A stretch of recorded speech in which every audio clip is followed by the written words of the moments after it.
ശ്രീ പ്രശാന്ത് മുത്തനാഫിനെയും കുറ്റപത്രം സമർപ്പിച്ചാൽ ഇത്രയധികം വിചാരണ, ഞാൻ പറഞ്ഞ വിചാരണ തുടങ്ങാൻ വൈകുന്ന കേസുകൾ സുപ്രീം കോടതിയിലടക്കം ധാരാളമായി കിടപ്പുണ്ട്, രാഷ്ട്രീയ തടവുകാരടക്കം. പക്ഷേ ഇത് വിചാരണ തുടങ്ങാനുള്ള കാലതാമസം അസ്വാഭാവികമായിരുന്നു. മാത്രമല്ല കുറ്റപത്രം വായിച്ച് കേൾപ്പിക്കാൻ അത്രയും സമയം എടുക്കണല്ലോ, അതും കാണ്ടം നീണ്ടു. ശരി, അതിലെ സൂപ്പർവൈസറി അട്ടിമറികളോ സൂപ്പർവൈസറി പ്രശ്നങ്ങൾക്കപ്പുറം എന്തുകൊണ്ട് ഈ കേസ് ഇത്രത്തോളം വൈകി എന്നതിനെക്കുറിച്ച് കൂടി ഒരു ഒരു ഒരു അക്കാഡമിക് അന്വേഷണം വേണ്ടതല്ലേ ശ്രീ പ്രശാന്ത് മുത്തനാഫൻ?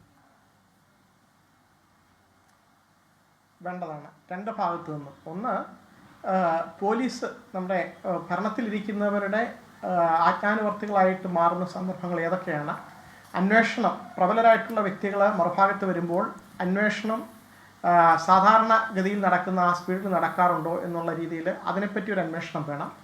പിന്നെ ജുഡീഷ്യറിയുടെ ഭാഗത്തു നിന്ന് ഒരു അന്വേഷണം വേണം. ഹൈക്കോടതിയുടെ ഭാഗത്തു നിന്നുള്ള ഒരു ആത്മാർത്ഥമായിട്ടുള്ള ഒരു പഠനം ഇതിനെപ്പറ്റി, എന്തുകൊണ്ടാണ് ഏതൊക്കെ സ്റ്റേജുകളിലാണ് ഇങ്ങനെ അക്യൂസ്ഡിന് ഒരു കേസ് വെച്ച് നീട്ടിക്കൊണ്ടു പോകാൻ കഴിയുന്നത്. ഒരാൾ പ്രതിയായിട്ട് വരുന്ന ഒരു കേസിൽ അങ്ങർക്ക് ബെനിഫിറ്റ് കിട്ടുന്ന രീതിയിൽ ഏതെങ്കിലും രീതിയിൽ കോടതിയുടെ പ്രൊസീഡിങ്സ്, ഇപ്പോൾ തന്നെ നേരത്തെ ശ്രീ ജയമോഹൻ തോന്നുന്നു ചൂണ്ടിക്കാണിച്ച് 22 പ്രാവശ്യം അഡ്ജർമെൻറ്റ് മേടിച്ചു.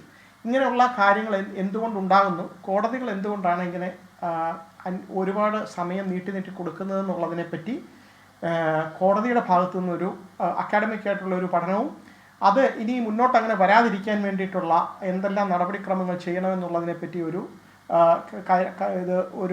കുറച്ച് മാർഗനിർദ്ദേശങ്ങളും വേണ്ടതാണ്. ഒരു കാര്യം കൂടി പറയും, ഇദ്ദേഹം അഭിഭാഷകനായിരുന്നത് കൊണ്ട് അദ്ദേഹത്തിൻ്റെ ഡ്യൂട്ടി എന്ന് പറയുന്നത് ഒരു ക്ലയൻറ്റ് കുറ്റം ചെയ്തു വന്ന ഒരാളെ, അതിപ്പം ഫോറിനർ ആയിക്കൊള്ളട്ടെ കുറ്റം എന്തും ആയിക്കൊള്ളട്ടെ, ആ കുറ്റം ചെയ്തു വന്ന ഒരാളെ ഡിഫെൻഡ് ചെയ്യാനുള്ള അവകാശം അദ്ദേഹത്തിന് പൂർണ്ണമായിട്ടുണ്ട്. പ്രൊഫഷണൽ റൈറ്റാണത്. വക്കീലിൻ്റെ അടുത്ത് ഒരാൾ കുറ്റം ചെയ്തെന്ന് പറയുമ്പോൾ നിയമത്തിൽ എന്തെല്ലാം ആനുകൂല്യങ്ങളുണ്ടോ അതെല്ലാം, വിദേശ പൗരനാണ്, വലിയ ഗൗരവമുള്ള കുറ്റം ചെയ്ത ആളാണെന്ന് അറിയാമെങ്കിൽ കൂടി ഡിഫെൻഡ് ചെയ്യാനുള്ള പൂർണ്ണ സ്വാതന്ത്ര്യവും അവകാശങ്ങളും എല്ലാം ഉണ്ട്. പക്ഷേ കുറ്റം ചെയ്യാൻ, പുതുതായിട്ടൊരു കുറ്റം ചെയ്യാനോ അല്ലെങ്കിൽ കോടതി ഇരിക്കുന്ന ഒരു ഇതിൽ തെളിവ് നശിപ്പിക്കുക, അതൊരു വലിയ കുറ്റകൃത്യമാണ്. അങ്ങനെയുള്ള കാര്യങ്ങൾ ചെയ്യാനോ യാതൊരു അവകാശവുമില്ല. അവിടെ ആ റൈറ്റ് അതൊരു പ്രൊഫഷണൽ മിസ്കോണ്ടക്റ്റ് ആയിട്ട് കണക്കാക്കപ്പെടും. അങ്ങനെ ഒരു അവകാശം ഒരു അഭിഭാഷകനും ഇല്ല. അദ്ദേഹം നിയമം പഠിച്ച ആളും അത് പ്രാക്ടീസ് ചെയ്ത ആൾ, താങ്കൾ നേരത്തെ ചൂണ്ടിക്കാണിച്ച പോലെ സങ്കടമുണ്ട്. കാരണം വളരെ ചെറിയൊരു പ്രായത്തിൽ തുടങ്ങിയ സമയത്ത് ചെയ്ത ഒരു കാര്യമാണ് അത്. പക്ഷേ പിന്നീട് വീണ്ടും അതിൽ ഉറച്ചു നിൽക്കുകയും ഞാൻ തെറ്റൊന്നും ചെയ്തിട്ടില്ല, നിരപരാധിയാണെന്ന് ഇതുവരെ പറയുകയും ഇപ്പോഴും വിധി വന്നതിന് ശേഷം അദ്ദേഹം അത് പറയുകയൊക്കെ ചെയ്യുന്നു. നമ്മുടെ ഒരു രാഷ്ട്രീയ ധാർമ്മികതയും അതിൻ്റെ രീതിയും ഇപ്പോഴും നടക്കുന്നത് ഇങ്ങനെയാണ്.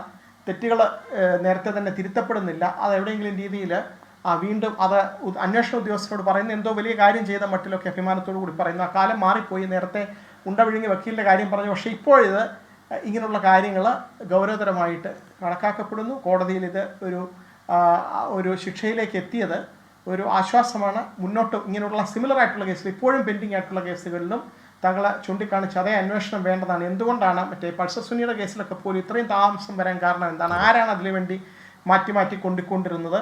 ഇപ്പോഴും വിധി വന്നപ്പോൾ ഗൂഢാലോചന എന്തുകൊണ്ട് തെളിയിക്കപ്പെടുന്നില്ല എന്നൊക്കെയുള്ള ചോദ്യങ്ങൾക്ക് ഉത്തരം വേണ്ടതാണ്. ഓക്കെ, നമ്മൾ 94-ലെ കഥയാണ് ഈ പറയുന്ന അടിവസ്ത്രം അടിച്ചു മാറ്റി കയറ്റിയതെങ്കിൽ 2022, 23, 24 നമ്മൾ കേട്ട കഥ, ഒരു മെമ്മറി കാർഡ്, ഹഷ്വാലി എന്നൊക്കെ നമ്മൾ ഈ കാലത്തും കേൾക്കുന്നുണ്ട് കേട്ടോ. ശ്രീ പ്രശാന്ത്, ഞാൻ അതിലേക്ക് സൂചിപ്പിച്ചെന്നുള്ളൂ. ലോകത്തെവിടെയായാലും ഏത് സമയത്തും 24 വാർത്തകളും ഓഗ്മെന്റഡ് റിയാലിറ്റി പാക്കേജുകളും എക്സ്പ്ലെയിനറുകളും വിശദമായി കാണാൻ ഞങ്ങളുടെ യൂട്യൂബ് ചാനൽ നിങ്ങൾക്ക് സബ്സ്ക്രൈബ് ചെയ്യാം.